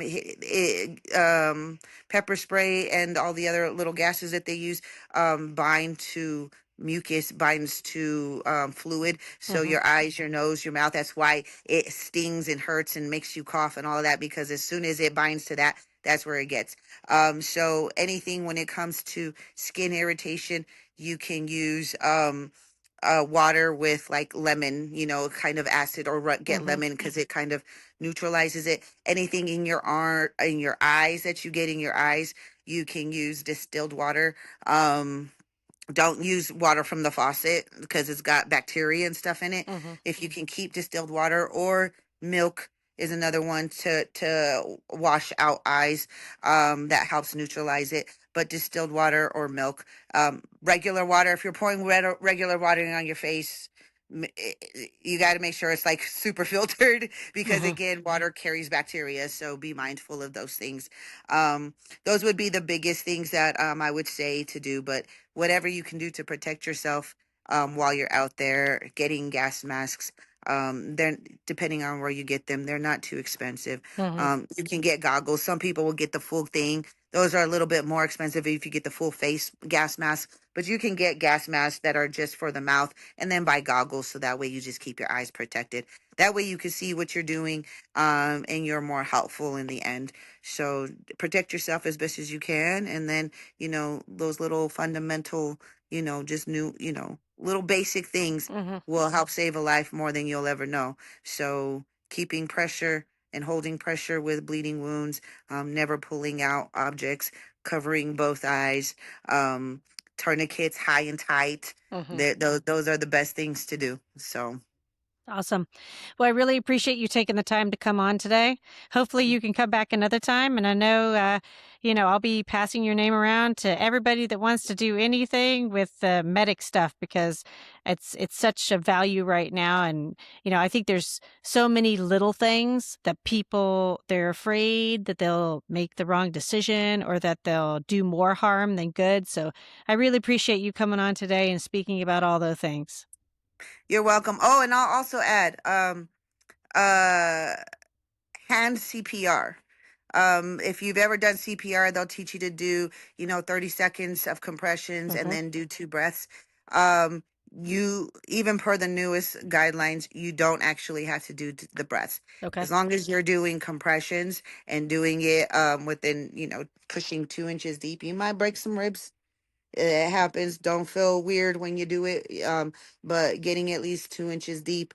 And because what you're doing is making sure the heart is still pumping, and Mm-hmm. the heart is then pushing oxygen to the brain. So you don't necessarily, like, if you don't have a mask to do any breaths on a person, and you don't want Mm-hmm. to do mouth to mouth, which I wouldn't recommend anybody doing, um then you don't have to actually do breaths, just constant compressions and switching out. So as long as you do that, you can adequately keep somebody, going until paramedics arrive on scene to get them intubated or whatnot.